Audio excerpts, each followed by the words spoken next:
BA द्वितीय वर्ष history of India paper क्रमांक 7वा सेमिस्टर 4. मागच्या लेक्चरमध्ये आपण सातवाहनांविषयी माहिती बघितली होती. ह्यावेळेस गुप्त साम्राज्याविषयी माहिती बघणार आहोत. त्यामध्ये इसवी सनाच्या 3ऱ्या शतकात प्रबळ अशी केंद्र सत्ता उत्तर भारतात तरी अस्तित्वात नव्हती. अनेक लहान मोठी गणराज्य जनपदे होती. नागांचे राज्य, अहिच्छत्रचे जनपद, अयोध्या, कोसंबी, मोखरीचे राज्य होती. मल्लव, आजू यांसारखी गणराज्य होती. ही राज्य आणि गणराज्य संपूर्ण भारतभर विखुरलेली होती. अशा छोट्या राज्यांच्या स्वरूपात बंगालमध्ये शुंग सातवाहन काळापासून एक गुप्त घराण्याची सत्ता होती. गुप्तांचे एक राज्य मगध परिसरातही होते. मगध परिसरातील गुप्त घराण्याची सत्ता हळूहळू विस्तारत गेली होती. स्त्रीगुप्त हा राजघराण्याचा पहिला राजा होता. इसवी सन 240च्या दरम्यान तो सत्तेवर आला होता. त्याची नाणी सापडली असून काही नाण्यांवर महाराजा श्रीगुप्त म्हणून त्याचा उल्लेख येतो. त्याने बांधलेले बुद्ध मंदिर इत्सिंग या चिनी प्रवाशाने पाहिले असल्याचे उल्लेख इत्सिंगच्या प्रवास वर्णनात मिळतो. गुप्त घराण्याच्या सत्तेचा विस्तार साम्राज्य सत्तेत झाला ते गुप्तच्या काळामध्ये. साम्राज्याची मुहूर्तवेळ खरे तर घटोत्कच गुप्तानेच रोवली म्हणून प्रभावती गुप्ताच्या शिलालेखात गुप्त साम्राज्याचा संस्थापक म्हणून त्याचाच उल्लेख मिळतो. चंद्रगुप्त पहिला याच्या काळात गुप्त साम्राज्याचा आणखीन विस्तार झाला. महाराजांचे रूपांतर महाराजाधिराज झाले. अयोध्या, प्रयाग, मगध, वैशाली या साऱ्या प्रदेशांवर गुप्तांचे राज्य आता पसरलेले होते. नेपाळ सीमेपर्यंत ते विस्तारलेले होते. लिच्छवी राजांशी गुप्तांचे जिव्हाळ्याचे संबंध होते. लिच्छवी राजकन्या कुमारदेवी ही गुप्त सम्राज्ञी बनलेली होती. चंद्रगुप्ताने तिच्याशी विवाह केला.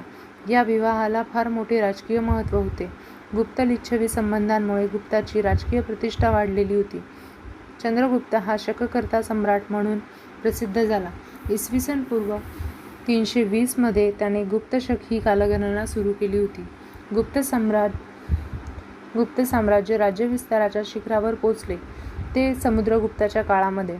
त्याने दक्षिणा दिग्विजय केला. पूर्व आणि पश्चिमेकडील सीमावर्ती राज्यांना आपल्या अंकित केले होते.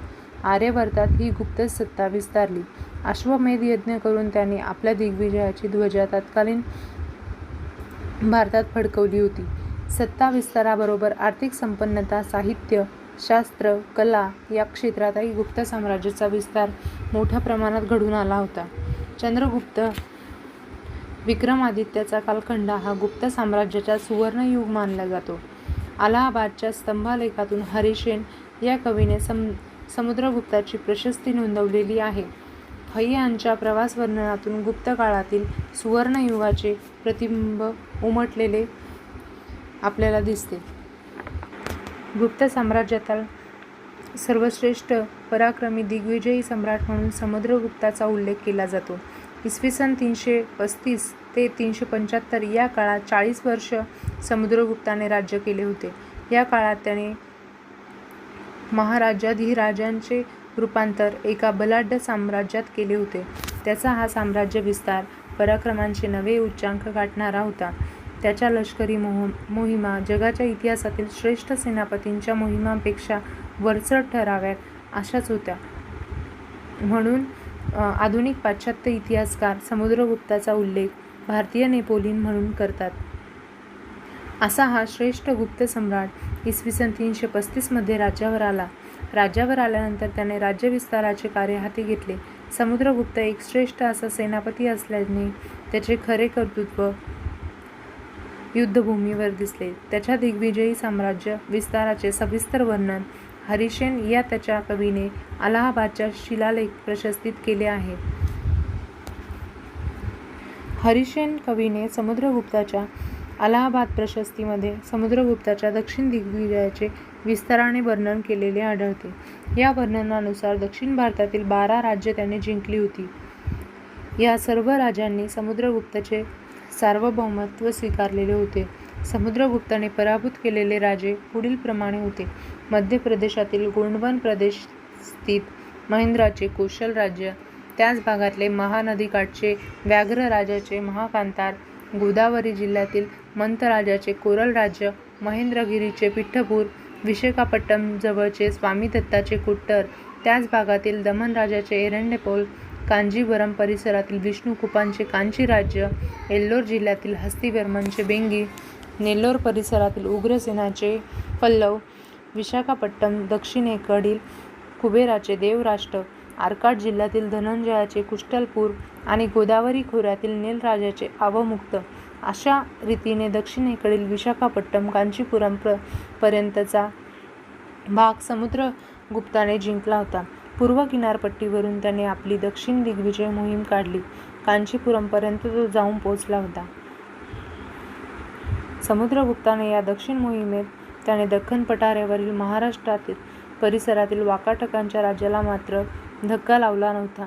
हे राज्य तसे एक प्रबळ सत्तेच्या रूपात अस्तित्वात होते. कालांतराने गुप्त वाकाटक यांचे स्नेहसंबंध प्रस्थापित झालेले दिसतात. दक्षिण दिग्विजयात जिंकलेली राज्य प्रत्यक्ष गुप्त साम्राज्यात समाविष्ट न करता त्यांनी त्या राज्यांना सार्वभौमत्व स्वीकारायला लावून त्याने ती राज्य कायम ठेवलेली दिसतात. गुप्त साम्राज्यातील श्रेष्ठ आणि अद्वितीय पराक्रमी आणि एक श्रेष्ठ सेनानी म्हणून समुद्रगुप्ताची ख्याती आहे. केवळ गुप्त साम्राज्यात नव्हे तर एकूण भारतीय इतिहासात त्याचे स्थान केवळ अद्वितीय असेच आहे.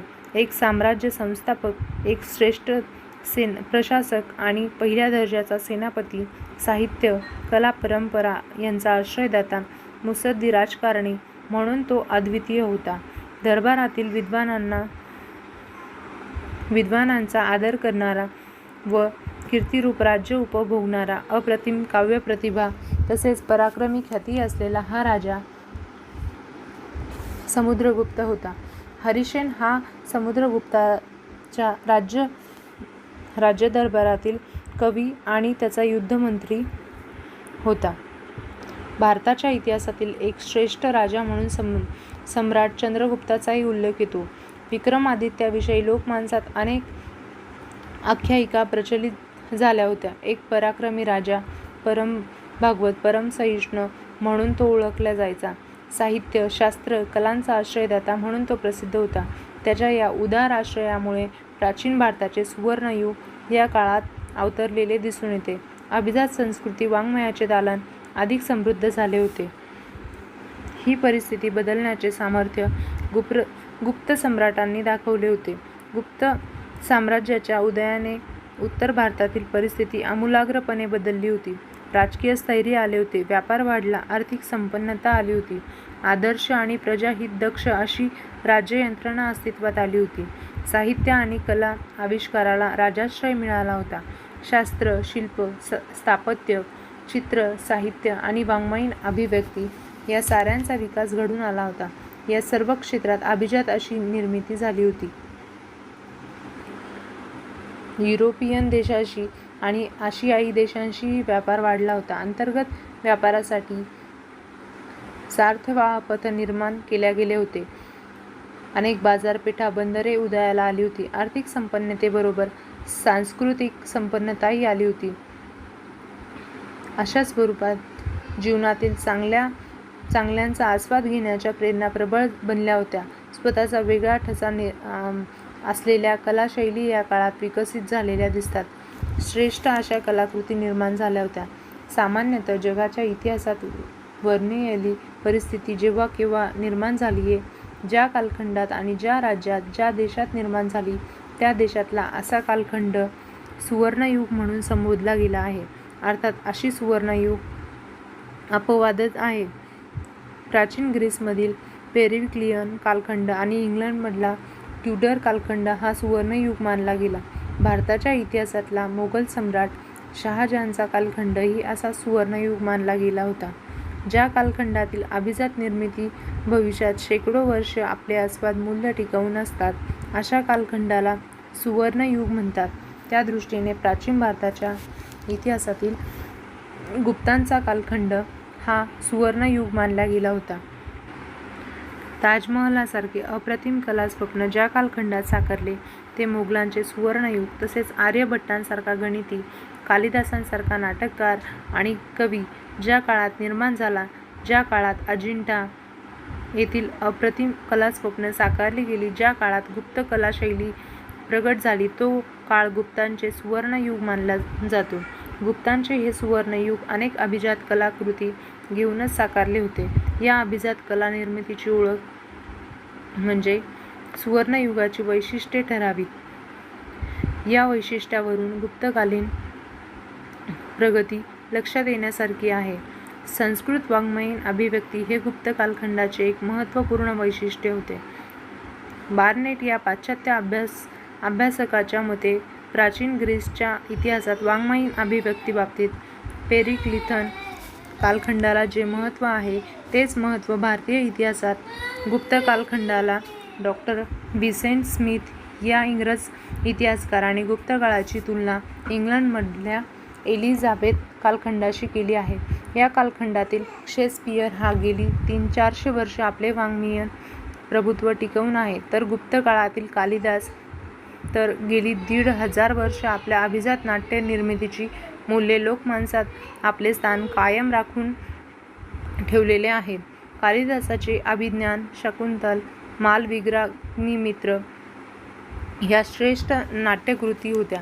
मेघदूत, रघुवंश आणि ऋतुसंहार या काव्यातून कालिदासाची प्रतिभा अत्यंत समर्थपणे काव्यबद्ध झाली होती. त्याच्या काव्यातील भावना आणि शलालित्य विशेष विलोभनीय होते. संस्कृत वाङ्मयाचा सुवर्णयुगाचा मुकुटमणी म्हणजे कालिदास होता. विशाखादत्ताचे मुद्रा राक्षस हे नाटक तत्कालीन राजकारणावर प्रकाशझोत टाकणारे होते. चारुदत्त आणि वसंतसेना प्रेमकथेची गुंफण करणारे मुच्छकटिक हे नाटक शूद्रकाने लिहिले गेले. या सुवर्णयुगात अभिजात काव्य निर्मितीही झाली. भारावीचे किरातार्जुन, भट्टीचे रावणवध आणि भर्तहरीचे नीतिशतक, शृंगारशतक आणि वैराग्यशतक या श्रेष्ठतम रचना याच काळातल्या होत्या. गेली 1500 वर्ष ज्या कथा वाङ्मयाने सारे भारतीय कथाविश्व भारून टाकले त्या पंचतंत्र कथा याच काळातील देण होती. विष्णू शर्मा नावाच्या गुप्तकालीन कथाकाराने पंचतंत्र कथा या रचल्या होत्या. जगातल्या बहुतेक भाषांमध्ये त्याचे भाषांतर झालेले दिसते. तात्पर्य अभिजात संस्कृती वाङ्मय निर्मितीमुळे हा गुप्तकाळ सुवर्णयुग मानला गेला होता. ही वाङ्मय निर्मिती या काळाचे वैशिष्ट्य होते. तसेच संस्कृत वाङ्मयीन अभिव्यक्तीबरोबर शास्त्रीय ग्रंथ निर्मितीच्या बाबतीतही हा काळ सुवर्णयुगच होता. आर्यभट्ट या खगोलशास्त्रज्ञाचा ग्रंथ आर्यभट्टीय हा गणितशास्त्रावरचा मूलभूत ग्रंथ आहे. त्याचा सूर्यसिद्धांत, सूर्य व चंद्रग्रहण मीमांसा, पृथ्वी स्वतःच्या भोवती आसाभोवती फिरते हा सिद्धांत खगोलशास्त्रीय ज्ञानाची तत्कालीन प्रगतावस्था दर्शवितात. वराह मिहिर यांचा या काळातील आणखीन एक खगोलशास्त्रज्ञ होऊन गेले. तसेच कला आविष्कार हे गुप्तकालीन सुवर्णयुगाचे आणखीन एक वैशिष्ट्य होते. मंदिर स्थापत्याला या काळातच निश्चित आकार आला होता. जबलपूर जिल्ह्यातील तिगवा येथील विष्णू मंदिर हे गुप्तकलेचा श्रेष्ठ आविष्कार होता. असाच आविष्कार भुमरा येथील शिवमंदिरात, साची आणि बुद्ध मंदिरातून आढळतो. महाराष्ट्रातील औरंगाबाद जवळच्या अजिंठा लेण्यांपैकी काही लेण्या गुप्त काळातील कला आविष्कार आहेत. अजिंठ्याच्या विहार लेणी 16 आणि 17 आणि चैत्यग्रह लेणी व 19 या गुप्तकालीन सुवर्णयुगाचा श्रेष्ठ शिल्पस्थापत्य आविष्कार आहेत.